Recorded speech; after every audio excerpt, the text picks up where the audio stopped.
Hey, welcome back to the pod. Today we got some super interesting news stories that we're going to share with you and get you more up to speed with AI and cybersecurity news. Shelby, you want to kick us off? Yeah, let's get started. So, so researchers that were mostly from a place called Cognizant AI Lab, they put out a paper, and they talked about how LLMs are very good at reasoning. That's one of the big strengths, right? However, when you they still have mistakes, especially when it comes to tasks that are really big. So tasks that have a lot of steps, okay?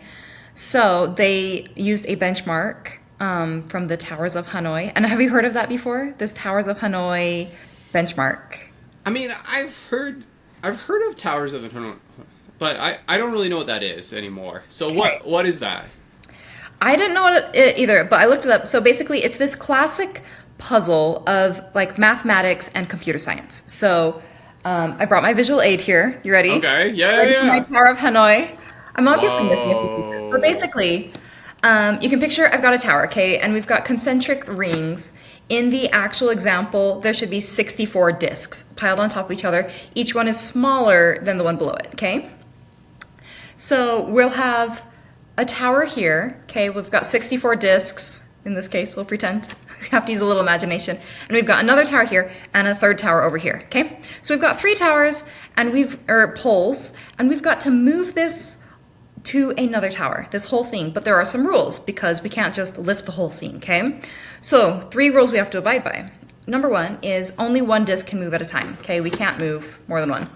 Number two, each move is what we'll call it. Each move involves taking only the top one, okay? You cannot extract lower ones, okay? Okay, And then the last thing is, right, so you're gonna take whatever's on the top and put it onto another tower. And you've got three of these towers to work with. okay. Eventually, end goal is to get all of these in this same order onto a different pole. The last one is that the last challenge is you can't put a disk on one that's smaller than it. So it's always going to have Oh, that same really? shape. You Okay. cannot, so as you're stacking them, you've got a lot of limitations you're working on. So you can see how this is a very interesting logic problem. And it actually takes over 1 million steps to Woo. successfully complete it. And you can look up online, there are ways to do it. I think more than one. Anyway, so basically this can be used as like a logic problem and a mathematics problem that involves 1 million steps. So they're using this as a benchmark to see how do LLMs perform and how can we make it better because we know that LLMs are running into this issue. So that's what this research was done on. So they built something called the Maker system. It is not an LLM itself. Maker system is it's a system like you can kind of think of it as like an orchestrator to work with existing LLMs that kind of guides them so that they aren't making mistakes because as they were seeing throughout their research, like the standard LLMs are not able to complete this task. They are running into errors just I think a few hundred steps in, and we need to get to 1 million in order to complete this successfully, right? So, and in the end, the Maker system was able to complete the 1 million step reasoning task with 0 errors, which is a big accomplishment. So it worked. And let's break it down how they did this. So what they did for the Maker system is instead of relying on a stronger LLM or a more reliable one, or more accurate, I guess, they created a framework called their MDAP framework. So I want to talk about how that works. So first step, there are kind of like 3 techniques that make up this framework. The first one is maximum agent decomposition. So they take those 1 million steps and break it down into tiny subtasks, and then they have an agent each doing a smaller piece. The second task, or the second technique, is that they have something called first to ahead by K voting, which is a fancy way to say that like multiple agents will do these tasks and then they vote on it so that if one agent messes up, the others vote on if that is a suitable answer. And most of the time they are not making errors. And so that way they can vote on which one is the best solution and they usually come to a consensus, right? And then the third thing is they discard risky output. So basically red flagging. Anything that looks like kind of out of bounds or malformed, it's like, yeah, we're going to toss that out. So basically by following those 3 steps, those 3 principles, they were able to have like incredible accuracy by kind of piggybacking this onto existing LLMs. So I thought that was pretty cool. And now you can solve your Towers of Hanoi challenge. I'm gonna leave that to the AIs to do. I don't think I'm qualified. As soon as you said like you can't stack the bigger one on the littler one, I was like, well, I'm out. I was like, that was my whole strategy. I know, right? Like I feel like I like, need more polls to work this yeah, out. yeah, definitely. But Also, I just had a great idea, like an epiphany while you were speaking. Like, in the future, you know what like you talked about how like they vote on like whether the output is good or not, right? In the future, reality TV will be AI agents participating, and then you'll see which one gets voted off the island. It'll be Survivor AI agents. You know what I mean? Just like little robots walking around an island, like trying to like socialize with each other. Maybe like trying to like find a little hatchet and like chop wood and build a little shelter. I will watch that. That sounds good. Yeah, I think we might be onto a hit idea here. I'm So picturing something like Wally, the little Wally robot. Put yeah, AI in a cute little robot and make yeah. it anthropomorphic. You're like, you can't be mean to him. He's so cute. You're like, we Right. can't vote him off the island. That's so Imagine. funny. I will AI say island. the makers of Maker, Yes. makers of Maker, the people who made Maker, they said it. They acknowledged its limitations. They said not every task is going to break down so cleanly or neatly into like little tiny subtasks, like in our example, right? But Yeah. I thought it was a really cool step in improving the process of these giant multi-step tasks. One thing that did come out this last week, because we've had a lot of new technologies come out this week, and so we saw Grok release like 4.1, and then we saw ChatGPT release 5.1, and then Google dropped Gemini 3, which was a pretty big jump up. And so in response to that, we saw OpenAI turn back around and they released ChatGPT 5.1 Pro if you're on that like $200 a month plan. I think. So, but one of the things about 5.1 Pro that people may or may not know is you can actually run on a task for a really long time. So that's like one of the benefits of it. So I can't remember off the top of my head how long it runs, but that was one of their like big talking points was like 5.1 Pro is able to handle like much longer running tasks. So I think that's these like being able to give a bigger job to the LLM and letting it chunk it up into smaller bits is definitely like the direction that the industry is moving in. I don't know. I think that's exciting because I don't know about you, but like when I'm prompting the LLM, half the time I'm just copy and pasting a paragraph at the end of my prompt that basically tells the LLM that it needs to go check its work before it comes back to me. So, and usually it's like, this is how you check it, right? Like you open a browser and you browse to the website. Like incredible thought, like you're making a website, you should probably open a browser and check it before you tell me it works. I was like, but I feel like I have to keep copying and pasting like those type of commands into my prompts. Otherwise it says like, oh yeah, we're good. And then you browse to it and it's like, server error 500. You're like, it's not even anywhere near close to done. like I feel like you were just doing the bare minimum here and then returning to me. So they're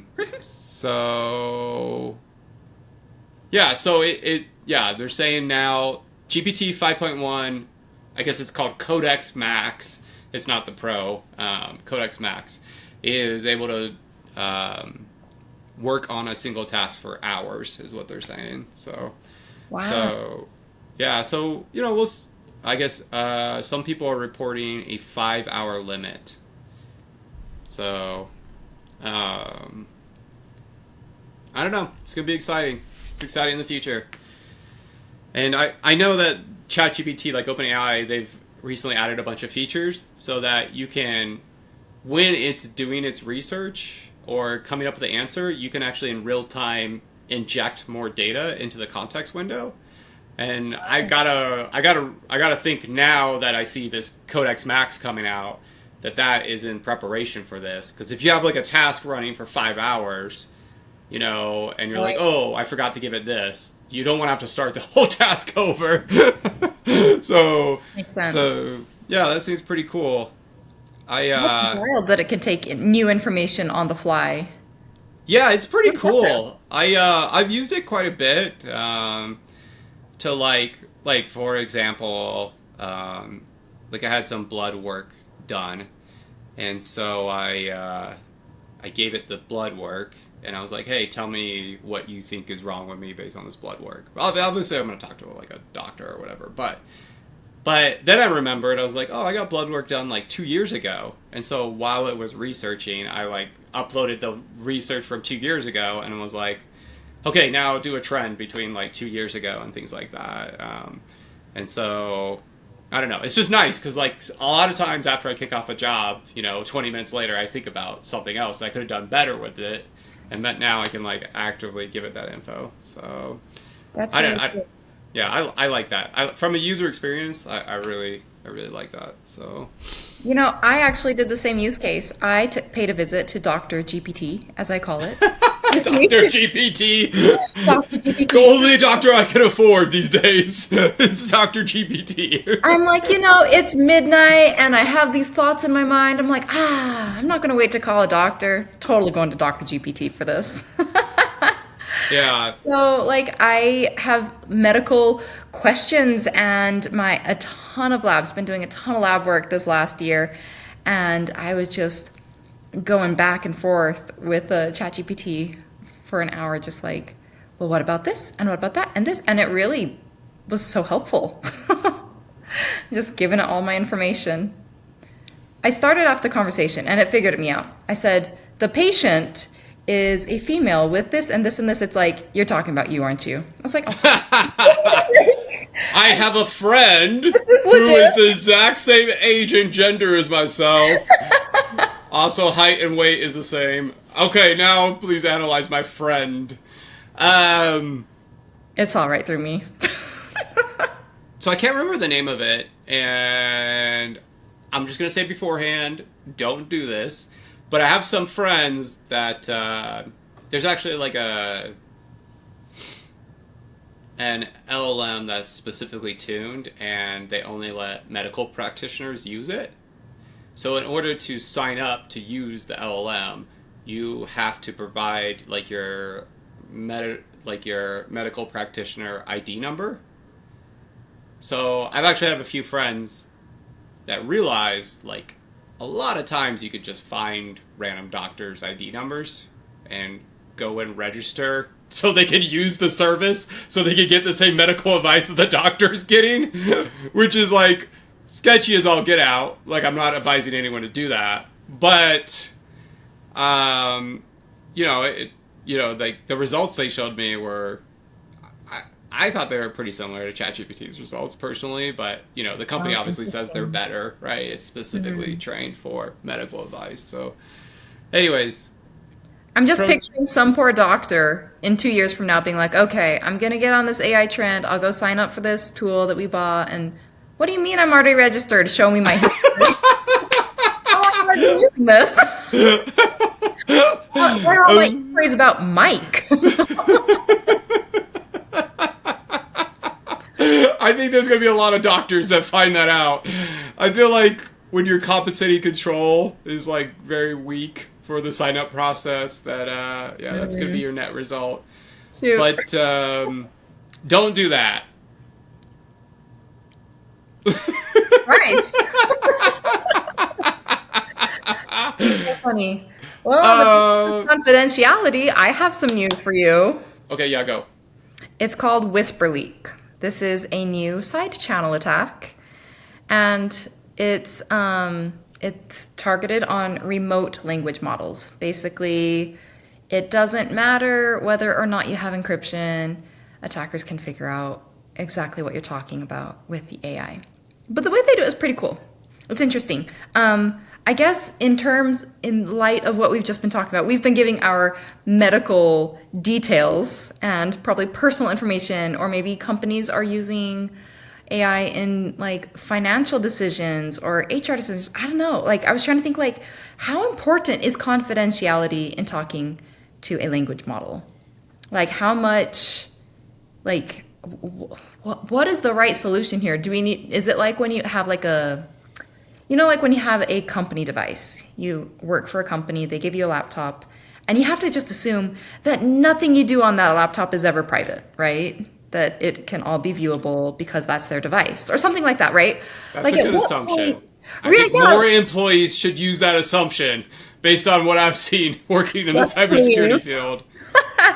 But like at what point can we assume that like or should we be able to assume a degree of privacy with this? Because I don't know. Do you think most people use AI assuming that people are going to be able to see what their conversations are looking like? What's kind of the vibe you've been getting from people on that?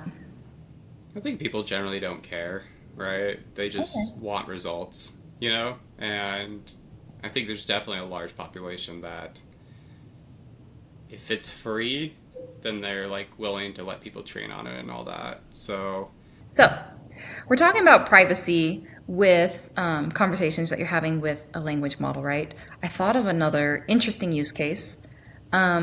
What if you live in a part of the world where there is an oppressive government and you are a journalist or an activist, um, or just a person talking about a topic that is not allowed?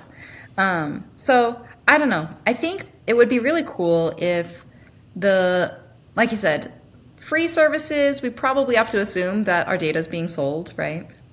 But I think it would be really great if you can also partner that with like a paid option that can't be trained. Anyway, getting a little side topic there about confidentiality. But basically, this is not about selling data. This is more about an attack, right? So, well, I do think a lot of the services have enterprise editions, and one of the key benefits of the enterprise editions is that they at least say they're not training on your data sets, right? So like if you get like the OpenAI enterprise version or the Claude enterprise version, they say like, hey, we're not going to train on your data sets. Now, I got it. still think it's a little bit nebulous. Like if you're I mean, if they're training on your data sets, does that really mean that somebody can recreate your data in some future model? Like, I feel like the answer to that is probably not by default. I mean, there's obviously like some exceptions to that. Like if you're,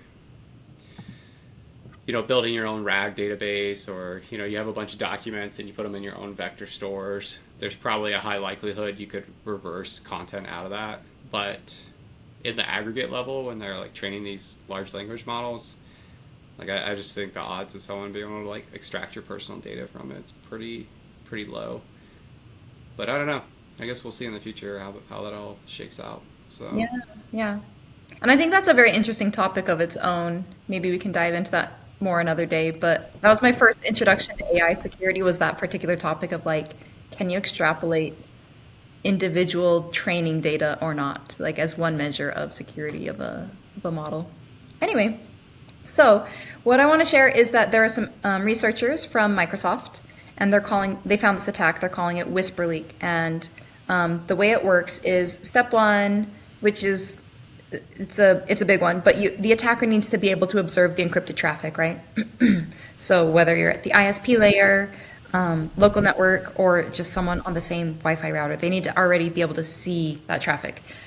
Even if it's encrypted, they can figure it out. So basically, it's they use a combination of observations to make intelligent inferences. They're not actually decrypting it. They're not getting word for word everything most of the time. So the way it works is they're recording how big each packet is, when it arrives, and in what order. So you can kind of see where I'm going with this, right? LLMs oftentimes they use tokens as they generate responses, and they use them pretty like sequentially. So the model will usually calculate a token, each token using the previous token as context. And it goes through it one by one, and the way it generates a response is also sequential. Um, I've seen models where you give it a prompt, and then it gives you some of the answer, and it keeps working, and it gives you more of the answer. That's probably because we're impatient as people that we don't want it all in one block, right? It gives us blocks. And so it is actually processing its response sequentially like that, top to bottom, most of the time. Um, so now let's talk about like the encryption side of it, talking through like the weaknesses here. There's, block ciphers and stream ciphers. If you're using a stream cipher, it supports any size of input of text, right, that's going across. But with a block cipher, you can guess the data size by basically dividing it by the block size, right? Because it's a known amount, because there's like a fixed amount and then like the input. And so taking the size, you just subtract that fixed amount and you've got the size of the data there. So there have been this research, it kind of added, kind of built off of some that was already published from last year. So in 2024, Weiss and some other researchers showed how you can use the size of encrypted packets to infer the size of individual plaintext tokens. Similar things, going to the timing variations. There, you can do speculative decoding, and there was a paper about that last year, one or two, I think. And so these researchers at Microsoft kind of combined these ideas. You can figure out the size, you can figure out the timing of it, and they trained a binary classifier. And their objective was, I'll just give you the exact example they used. So they said, okay, we're going to take an example of money laundering. We're going to give our model a bunch of questions that are related to money laundering without directly mentioning it, right? Like, oh, how do you sneak money like this? Or how do you convert it this way, right? A bunch of questions that are on the topic. And then they mix that in with a bunch of other questions, and they trained their model to be able to identify this money laundering topic. So that's what their binary classifier did. Is it the target topic or is it not? And so then they got a bunch of questions. I think they took it from Quora, basically online forums where people just ask questions, right? So they took in as their data, and they threw it all in there, and they said, can it correctly identify what is our target topic versus what is not? And then they used a technique to evaluate it and tune it. It's called area under precision recall curve. So for any of you mathematicians, maybe that makes more sense to you. But basically, they're able to analyze how closely it's matching the expected results. And then they were able to find that with their models, they got 98% accuracy of identifying their target topic. And they reproduced it across, I think, 28 other topics. So to try to recreate it across other topics as well. With some models, they got between 98 and 100% accuracy in that conversation. And then the next question is, well, can you pick it out from a bunch of noise, right? So if you shove it in a pipeline with a ton of other stuff going on, it did have 100% success in pulling out those sensitive topics. And then in between 5 and 20% of the conversation, they could actually extract or kind of figure out the actual conversation. So very interesting how they're using this side channel to kind of make intelligent guesses on what you're talking about. But they would be looking for a specific topic. They can't just general purpose say, what is Bryce talking to his LLM about, right? They would have to say, is Bryce talking about, this topic, yes or no? So interesting. It does have some possible real world ramifications, right? And researchers are looking at some possible strategies like random padding, which would really mess that up, or batching your tokens instead of sending them as individuals, or maybe even packet injection to kind of thwart this kind of reverse engineering attempt, I guess. Not really reverse engineering, just kind of putting together these puzzle pieces. So that's WhisperLeak for you. Okay, so I need to be much more crafty when I'm asking the LLM questions about how to launder my money. That's what I'm hearing from this, Shelby. That the current technology is not sufficient for my convos level. I mean, I'm already a doctor, right? So I might as well come up with a way to move some of this capital around. You know what I mean? I You could use a VPN A VPN, yeah. There's an idea. because There's the an attacker idea. does have to be on the network or able to sniff your network traffic. True. That would solve True. that.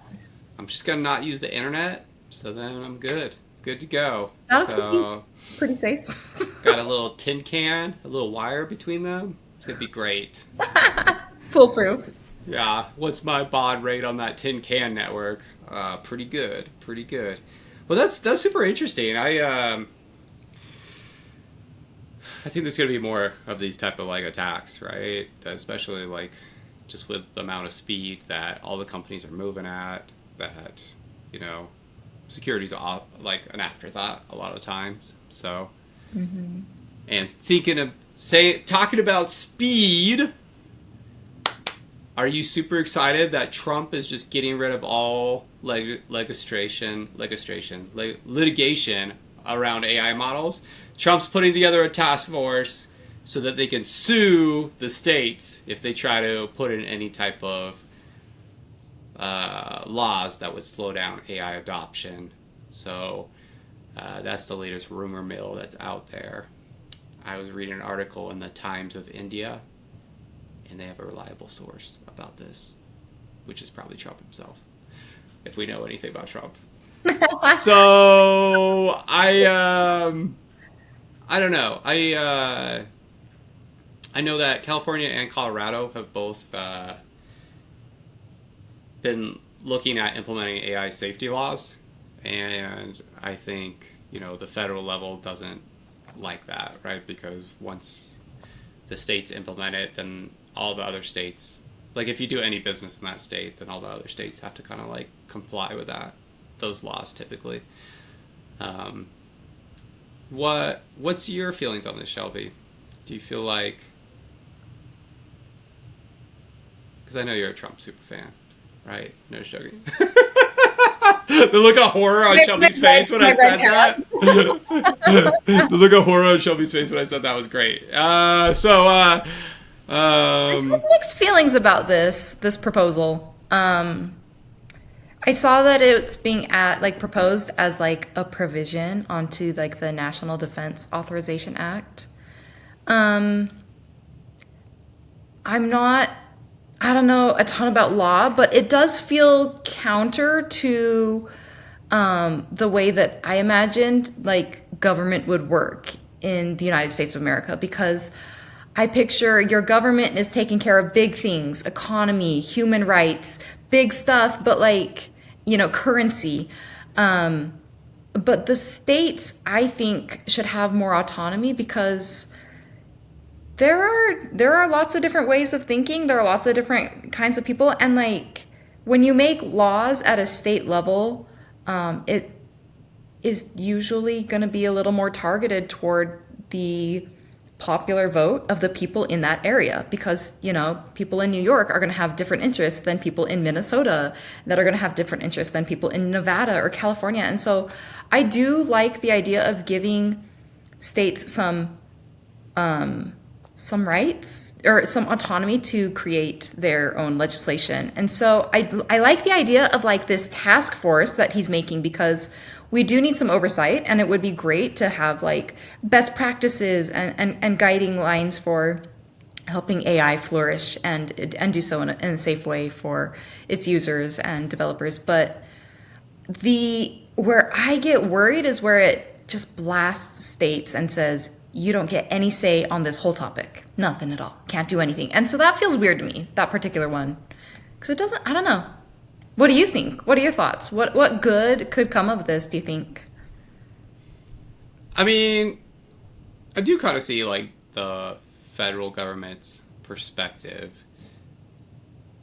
First off, let me just start by saying I'm not a huge Trump fan, but I do see his perspective in some of the things he does, right? So the the way that I kind of summarize Trump in a nutshell is that what motivates him is ego and greed, right? So if there's things that are going to fuel his ego or things that are going to fuel his greed, he's gonna act on those. So I do think there's a real concern to be said. Like, there's unintentioned consequences associated with states implementing laws, like when California implemented privacy laws or New York implemented privacy laws, because of the nature of how companies do businesses throughout all the states. Like, basically, regardless of where the company was headquartered, they also had to abide by those laws. I know there's also HR laws that, if you have one employee in California, you've now got to abide by that, regardless of if you have 50,000 employees in Texas, right?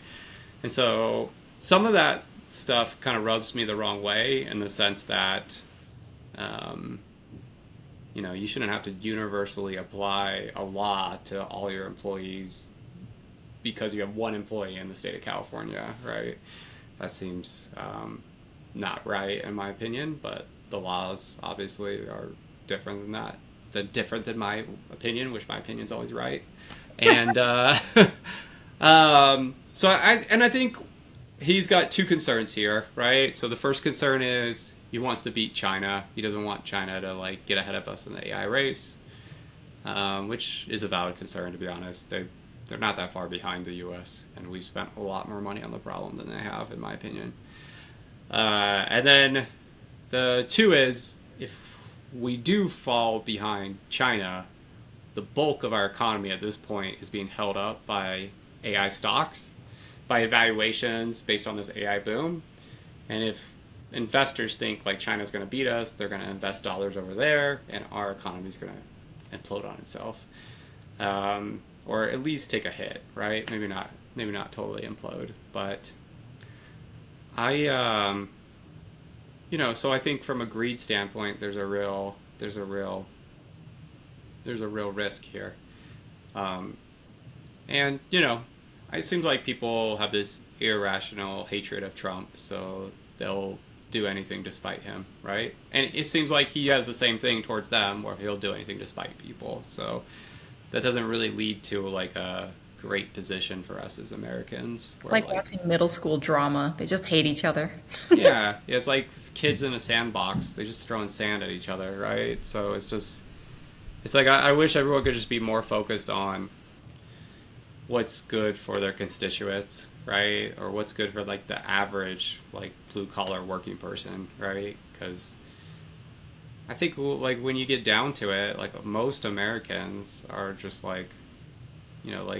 hey, I'm gonna work hard, but I want to have the American dream where I have a house, I have a family, I have kids, and rapidly the American dream is becoming less and less obtainable by the average person in America.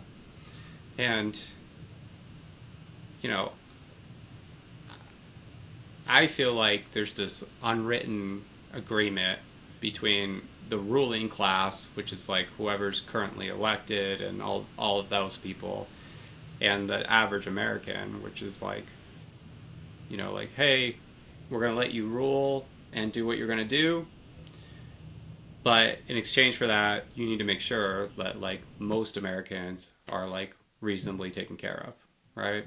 And so but I feel a lot of this is eroding over time, which could lead to more civil unrest and things like that in specific cities throughout the U.S., which will hurt the economy, which will hurt people. Yeah, I just really wish people would actually be good people, but I know that's too much to ask when you're talking about politics. So when it comes to politics, you just got to deal with what you got, and typically you end up with the people with the sharpest elbows, right? The ones that are willing to elbow you on the way to the top. So, yeah, I don't know. That was kind of a ramble. I don't know if I actually said anything in there, but yeah, that's kind of my perspective on it right now. So, I really hope we get some better management in the government at some point, but I'm not holding my breath on it. So, all right, there you go. Hopefully, somebody of value will try to run for office. You got anything else for us today, Shelby? Um, Not a lot. Just still thinking about that, like how AI regulations could be helpful or could be detrimental, right? If they're well done or poorly done. Like the goal is to promote innovation, right, and competition. And I feel like without I think the possible bad ramifications is if you're injecting like ideology or bias into the AI, right? So it needs some neutrality in that area. But yeah, I think overall it'll be good to have some sort of, some appropriate level of regulation on it. And I just don't entirely know what that looks like. So here's to hoping that those people who are in that committee or whatever can make it a more beautiful world for us all, I guess, huh? Yeah. Rest assured, they'll make the worst possible decision, Shelby. Don't worry. I have no doubt about that. Oh man. On a more positive note, Meta released a new capability. It's Meta SAM 3D, and it's pretty awesome. You can take like a 2D image, and it can actually like find the objects that are in it, and then it can create like Blender objects from those, so those 2D objects become 3D, and then you could spin them around.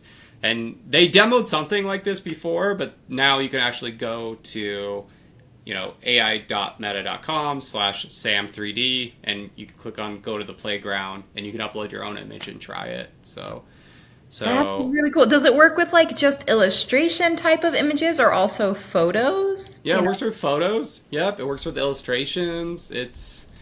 I mean, both like, photos of people as well as photos of buildings.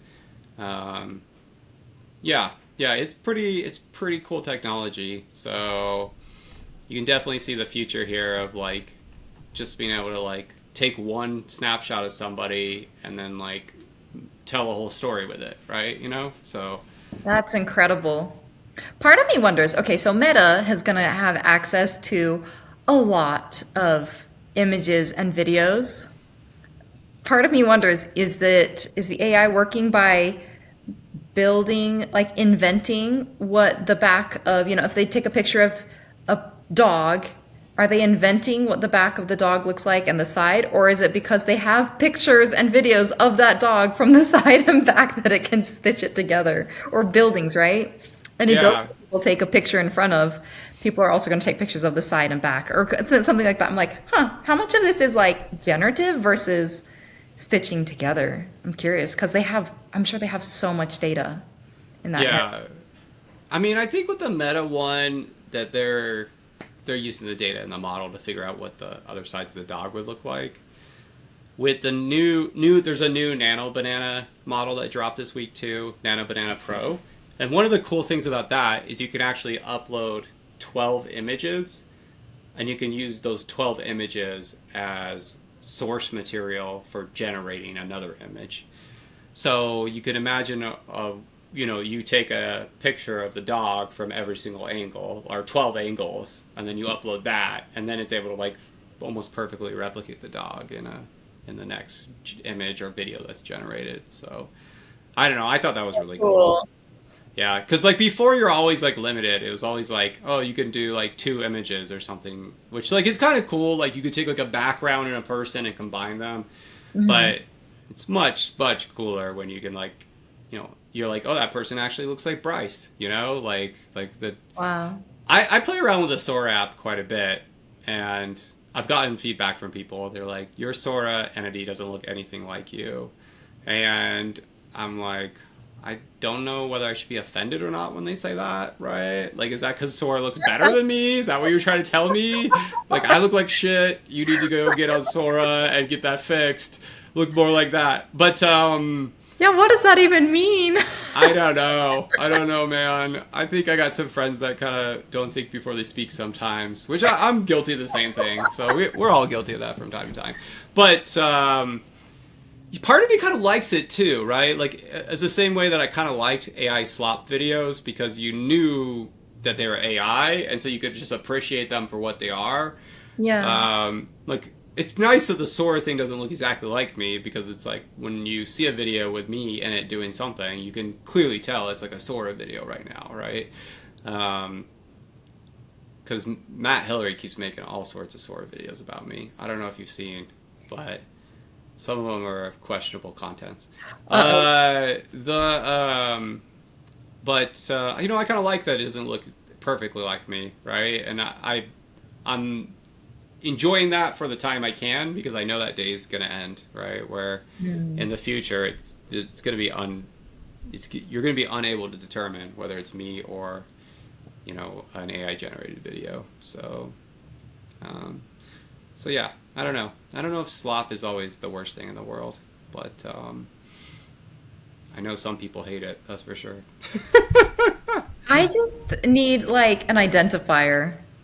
Like if I'm like looking through videos or something, I just want to understand, is it AI or is it not? Because I don't like when it's acting sneaky, you know? That's when Yeah, I mean, I think like Gemini's trying to put like the little Gemini logo on theirs, and Sora has like the Sora logo that jumps around. But the problem is like they're like it's so trivial to like build another AI that just removes that from the outputs yeah. that like there's always gonna. I mean, the same day that Sora released, later that day there was websites where you could just remove it from it. So it's not like you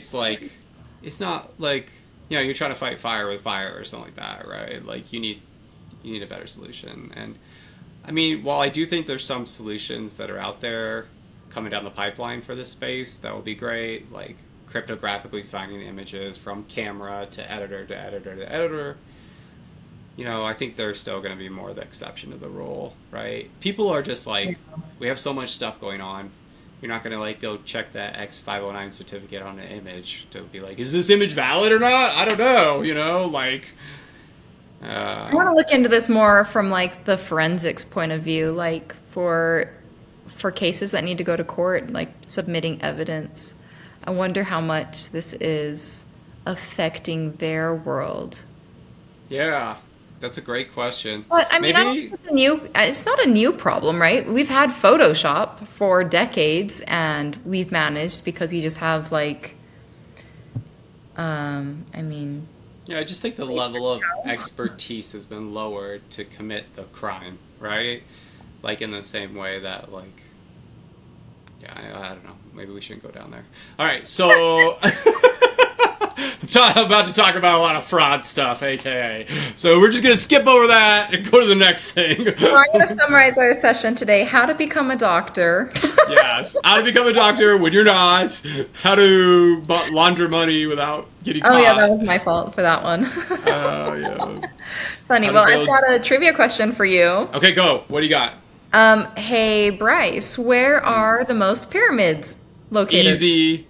Egypt. And they are secretly nuclear reactors.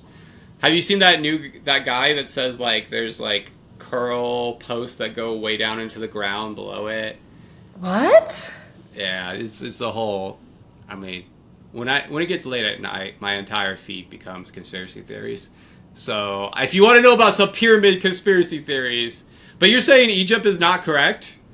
I'm almost ready to tell you the answer. But first I need to know, you know, my friends invited me to a tinfoil hat night and it looks like a blast. So what you do is all your friends bring a PowerPoint about a conspiracy theory and we all make tinfoil hats.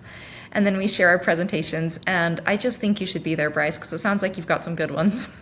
Oh, yeah. Oh, yeah. I go deep down that rabbit hole, man. Especially like, yeah, I'll get in the hot tub and I'll just like put on my headphones and I'll just be like, okay, it's time to take in whatever Joe Rogan's got to feed me today. You know what I mean? I'm just joking. That's funny. Okay, sorry. Getting back to it. Pyramids. There are more pyramids in Sudan than any other country in the world. Sudan? Yeah. Really? Oh, I thought Yeah. you were gonna be like, no, it's all South America or something like that. So, Oh, funny. I don't know what their strict definition of it is. In fact, they might not even agree with themselves because I looked at the numbers for it. So Egypt has about 100 or so pyramids. Some people count it as 100 as high as 118. And I'm like, well, if we're counting it differently, are we categorizing them differently? Anyway, but yeah, Sudan blows them out of the water with 255. now isn't Sudan like physically pretty close to Egypt? Like you have Egypt, isn't Sudan like right below it? You're putting me on the spot. Shoot, I don't know. I think I'm just saying maybe back in the day that was all one country. I'm not a historian, so please don't take me for that. But That's so funny. I'm just going to pull up Google Maps real quick. Don't mind me. I think like when you look at Yes. Egypt, to the left you have Libya, is that right? And then Yeah. below it you have Sudan, and to the right you have Saudi Arabia, maybe? Very good. There's other stuff in there I forgot, I'm sure. But That's so funny. Now you got it. But yeah, now you know. More pyramids in Sudan. So next time you want to go pyramid sightseeing, maybe check that out. yeah, I'm just gonna be honest. I don't know if they compare it or not, actually. I'm gonna If go they're to all 15 Italy. feet tall, I'm sorry. I'm gonna go Italy, go to a nice beach, hang out. And I don't think I'm gonna go across to the desert. Fair enough. I'm more of a beach person. I heard Turkey's got some like cool beaches too, like along the Black Sea. Maybe that's gone down a little bit though, because Black Sea. Istanbul is beautiful. What's up? Istanbul. Is it really? Okay. It's got some cool. My favorite is it's kind of like real world meets Harry Potter just a little bit because underneath Istanbul there are like cisterns. And they've got like it's like dark, and they've got these pillars and a little bit of water. It's cool, and you can Really? you can go take a tour. All right. It's like, the Chamber of Secrets.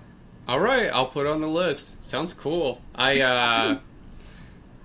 I feel like every time I go to Europe, it's just for work. So I need to do like a proper like trip to like actually see stuff. Yeah, a real vacay. You get Yeah. that. Yeah. I do like beaches. So it's just hard for me because I'm like, I could do that, or I could just go on a cruise in the Caribbean Ocean. I was like, I'm going on a cruise. I'm going on a cruise. Yeah. Yeah, I get that. Well, you enjoy your trip. You have one coming up? Oh, well. Or was this a hypothetical trip to Italy?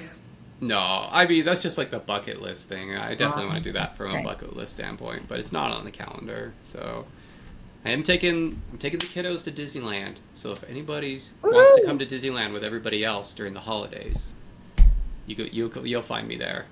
I'll be eating the holiday treats. That's for sure. Yay! So, Well, enjoy. last thing that I want to say, I really enjoy Sora, the app. I'm not gonna lie. I don't really like to admit that, but it's pretty entertaining to make videos on that app. And yeah, so if you haven't checked it out, you can actually now create a cameo for your pet. So if you have like a dog or a cat, you can actually create a persona for that. Or if you like draw something like arbitrary, you can create a persona for that and put it in your videos. So I've been working on a turkey persona for Thanksgiving, you know? Okay. Yeah, and anyways, if you guys are interested in seeing some hilarious stuff, check out my Sora feed. It's another one of my pet hobbies these days. So, anyways, thanks everybody for tuning in. Thanks, Shelby, and we'll see you on the next one. Sounds great. Thanks. See you later.